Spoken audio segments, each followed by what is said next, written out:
2 tower chimps is a very difficult achievement to get in Bloons Tower Defense 6. It requires you to place down only 2 towers to complete the chimps mode, but with the correct 2 towers in the correct placement, this achievement is possible. And today, we're going to be doing this with a twist, as you can see by the thumbnail and the title. We're going to be trying doing a 2 tower chimps where both towers get at least 1,000,000 pops, if not more. Also, try not to enable too many regrows so that we kind of apply to the 2 mega pops rules of not enabling as many regrows as you can, so that you'll be able to artificially get more pops than you would normally do. So in order to do this, I found out a combination which I hope will work well, both the Pirate Lord and the Carrier Flagship. Both towers have great synergy with one another.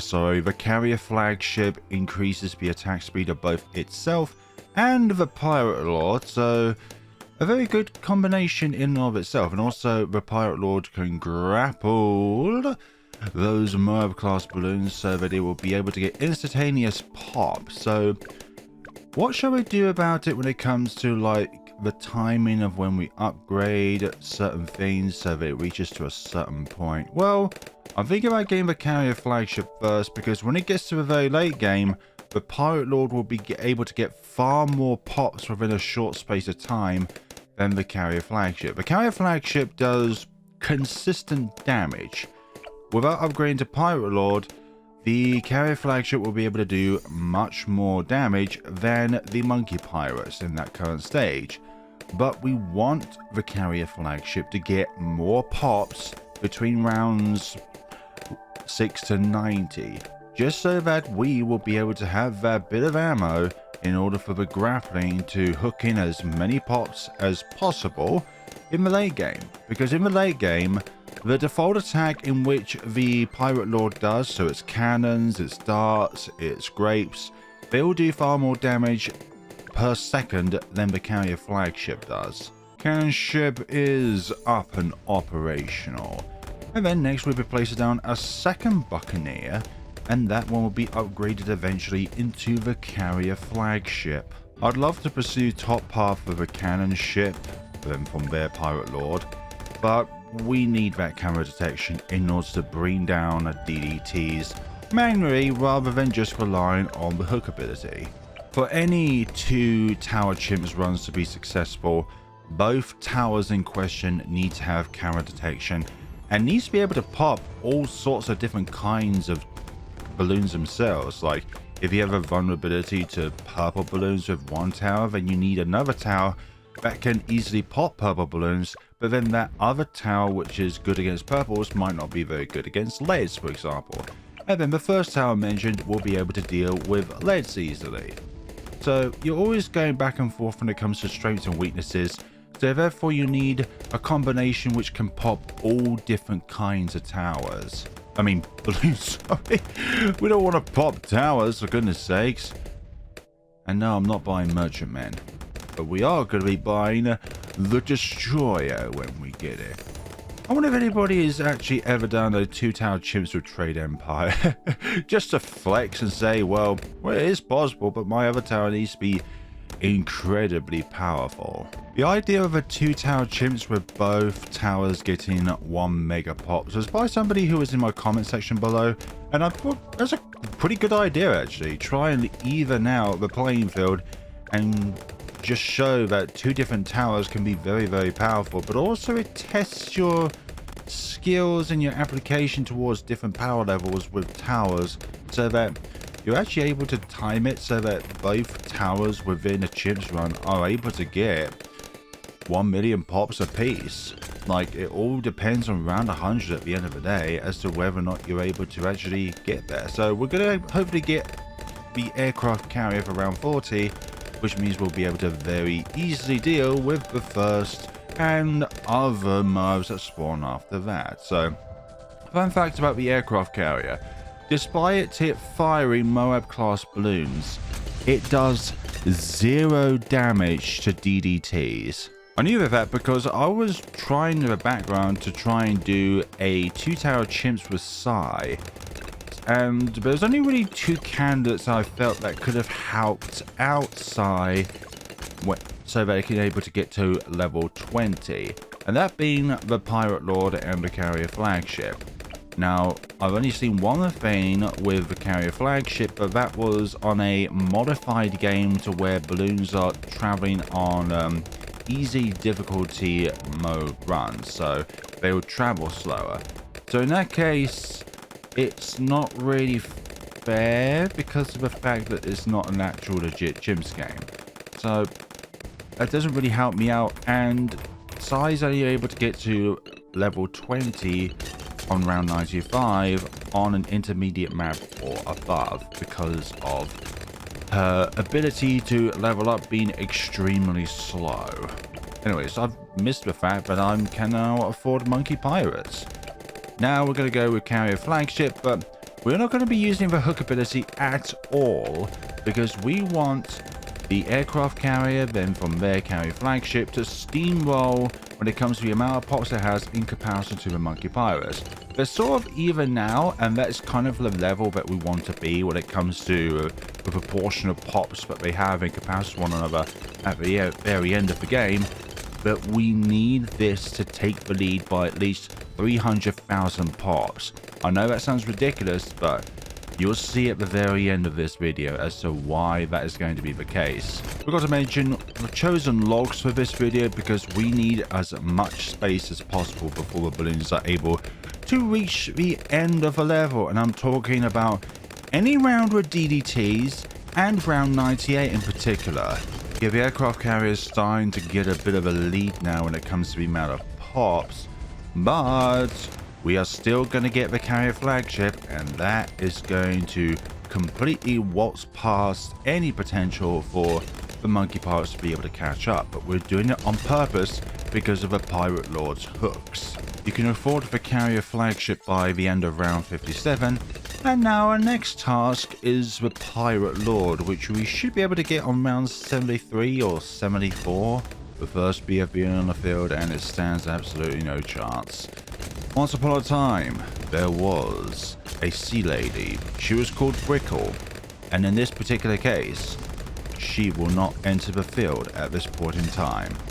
Did I scare you there thinking I'm going to break this 2-tower chimps by converting it to 3? Nah, that's not me. This mid-game is not really much to comment on because we're not having any kind of struggles whatsoever. As soon as anything spawns, the Carrier Flagship is at immediate work at dealing with all of these pesky balloons. As you can see, we've got a 70 or 80,000 pop difference between these two. It needs to climb higher. We need a space for the Carrier Flagship because in the late game, the Pirate Lord gets many more pops per second than the Carrier Flagship does. Like with all of the different kinds of balloons that will be around the different areas, the amount of attack range that the Pirate Lord has with its different weaponry and being able to attack both sides of the ship, it's going to accumulate so many pops, and that's even without its hook ability. But we have not used the hook ability once throughout the game. Otherwise, this would be at a much higher pop count. Okay, it's definitely round 74 we'll be able to afford the Pirate Lord, or if not, round 75. Let's see how we're doing on this. 27,800. Fortified ceramic finger bobby bobs. They also are regrow as well. Let's see. Round 74, we have afforded the wonderful Pirate Lord. Now with both of our towers down, we are in full swing to get this done. But there are going to be some tricky rounds. Round 95 is going to be the first really tricky round where we're going to need to change the targeting priority on both of these towers so that we're able to try and pop the DDTs as much as we can. Don't focus on the small stuff, focus on the DDTs. DDTs are visually small in comparison to, let's say, a Lich or a Bad, but they are the biggest threats that we have in this run. It's not the Bad, It's not the fortified ZMGs. It's DDTs, and especially fortified ones. Round 79, we've got 245 on the carry flagship and 55 for the pirate lord. This still needs to increase when it comes to the gap with that.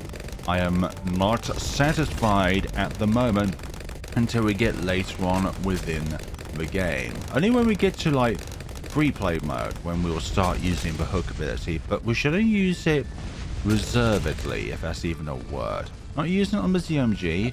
We want the carrier flagship to get as many pops as possible, because this number is going to climb dramatically between now and round 100. Incrementally, but it will dramatically rise. All of you balloons are literal cannon fodder. Round 84, and this is when I'm going to be using the hook ability for the first time. We're drawing 3 BFBs, and you saw how much it rises. Well, because of the fact that the RBE on all these Mo class balloons increase incrementally from around 81 onwards, it just means that we'll be able to get many more pops out of these Mo class balloons than we would normally would between rounds 1 and 80. Let's see. That goes down very swimmingly.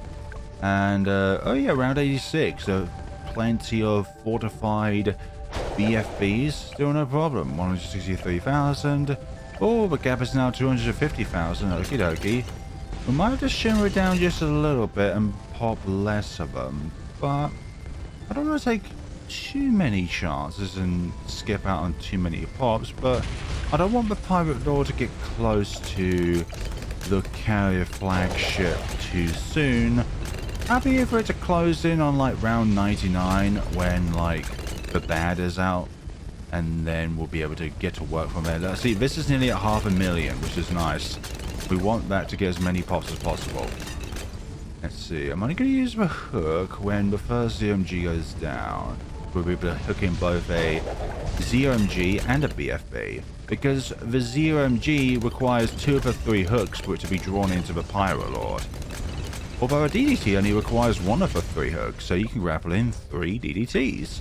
Which is going to be key for this, actually. We're going to be using the hooks on when the first 3 DDTs are spawned, so that they are non-existent and a non-problem. Let's see, 256, 523. Okay, so halfway when it comes to that. Well, not now, but it was. Round 93, fortified BFBs, and 6 or so DDTs. So we're going to be using the hook when 3 of them have spawned in. Yep.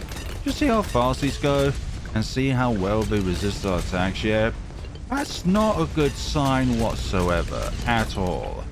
At all. Okay, so this is now at this stage. Drawing the last 3 of those. 397, 600. Oh, that could be a little bit tricky. But these last 5 rounds are going to draw in the remaining million... or last 6, sorry. Drawing the remaining million pops. Round 95. Okay, this is going to be a scary round. We're going to prioritize you on strong so that the only thing you target are the DDTs. We don't want to worry about anything else that lingers from the DDTs. And you're going to be set on first so that any lingering camo fortified ceramic... or sorry, camo regrow ceramics...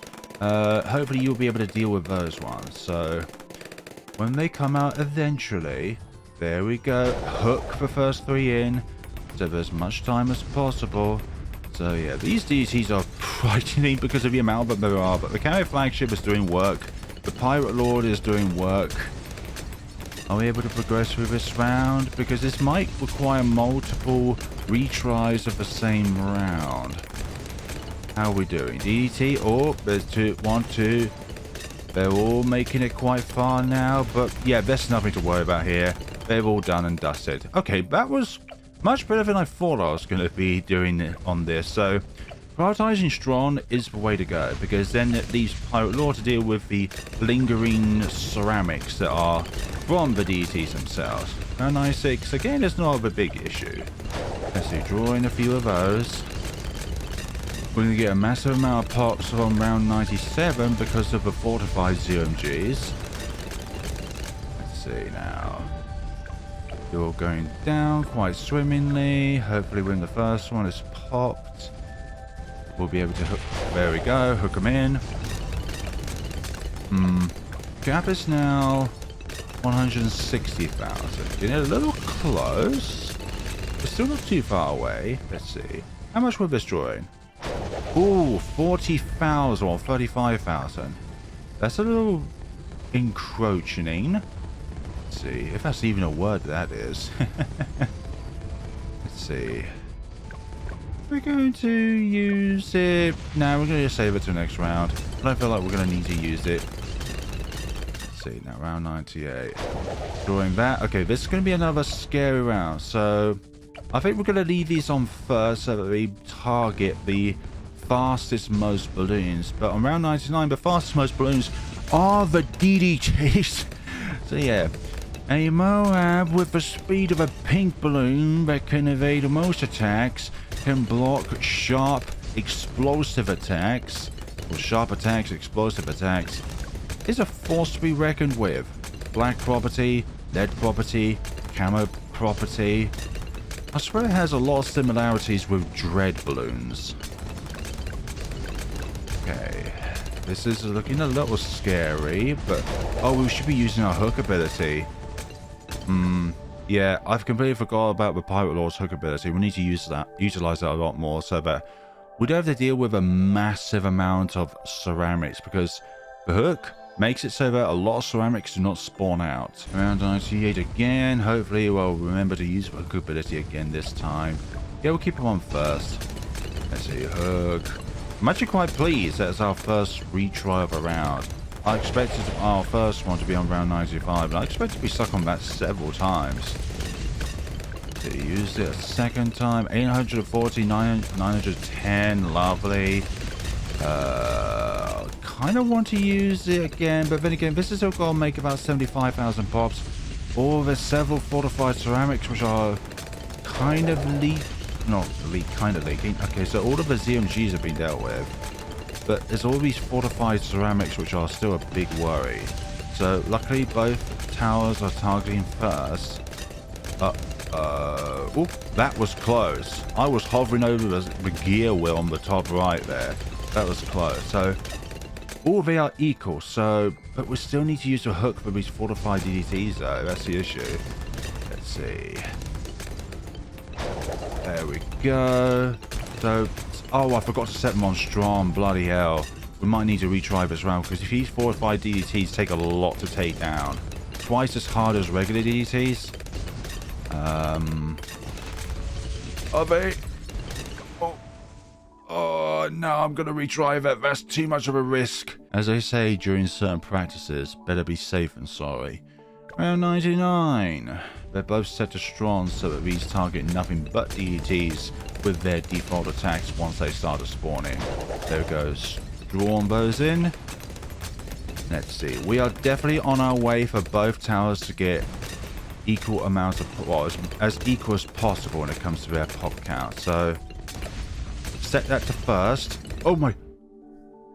Okay, we're gonna have to restart that. Okay, I knew round 99 was gonna be the worst one for us. Leave both of them on strong, possibly. Let's see. Keep going. Fortified DTs, you are a horrible nuisance to deal with. Despite you and your party hats, you're definitely not giving me a party-like time. And again with that, that's too close. That looks like it still has too many layers on the ceramic itself. I need to think of something else of this, because this is clearly not working. What about the carrier flagship just being on strong? And then the Pirate Lord always targets ETs because, well, that's always at the front. Let's see. There we go, draw those in. And hopefully... Okay, this is a little bit nerve-wracking because this is still annoying in its own way. A lot of these ceramics to deal with. No. Oh, goodness sakes. Too many ceramics make it to the end. Let's try first on both towers, but I think that's going to be even worse. Again, why don't you target the first most balloons there, carrier flagship? Why do you always target the ones behind with your little planes? Definitely better that time, but I feel like there's still a certain element of luck, depending on where these little planes are. When the round starts, possibly, I think that might be a trick in this factor. Depends on where these little planes are. Oh, for goodness sakes, I forgot to use... Yeah, I'm going to restart that because I need every bit of poppage possible to be deployed on any unaffected DDT, so there's no pops wasted. Dearie me. Oh, nearly 100,000, lovely. All that money that we could use, but we're not doing that because then that would break the 2 TC rules. Come on, you know you want to pop the DDTs. Just look at them intimidating us. Think of it, we're not worthy. Okay, you clearly did not try and target the first one. You clearly went for the backmost DDTs, so the front ones are much further ahead. What about Pirate Lord Strong? Carry Flagship first. I'm trying anything at this point because I am clearly running out of options for these fortified automatons. Alright. Hopefully these are making some work, but it's still rather annoying at the same time. Like, again with that. Why isn't the planes targeting the first most balloons? Let's see if this works. Last strong, so that this is always trying to target a lot of different balloons at the same time. Let's see if that goes there. Then strong. Uncertain. Although these little ones do provide a lot of blockage, but at the same time, that is... Oh, that works lovely! And both of these... Okay, that's going to get to 1 million pops. And once... Ooh, this is great. I am So, you see why I allow the carrier flagship to get so many pops early on in the game than the Pirate Lord? It's because of this. The Pirate Lord can catch up so quickly. Okay, that is going to get to 1 million pops, no problem. So what about the Pirate Lord? That's definitely going to, because once the bad layers popped, we'll use it to instantly hook in a ZMG and DDT. Or both of the DDTs. Not too sure the priority of the hooks. I think DDTs come before ZMGs when it comes to priority. So there we go. And yep, we have accomplished our task. Now it's just a matter of surviving. Let's see how close these two come about. And looks like the Pirate Lord has inched ahead. Oh, they're both around the same. I love that. Is this going to be Communist Balloons Tower Defense 6 where the pops are equal? Let's see. No, the carrier flagship is slightly inched ahead, but I'm very happy with that. A 2 tower chimps with what essentially is a 1 megapops times 2 for both towers. That's pretty good. And the amount of pops they've got, I think it's only like 1,000 regrows that have happened at the very most. Maybe, I'm not too sure, because that looks like to be 2,044,000. But I think like without regrows is like 2,042,000. So even if one of them accumulated all of the regrows that have regrown, then both of these are still in the clearance with the 1,019 pops and 1,025 pop. Or sorry, 1,019,000 pops and 1,025,000 pops. That was a very interesting challenge, and thank you to the individual that commented that idea, because like that is a really difficult feat to do. And I thought, well, the synergy of these two are very impressive.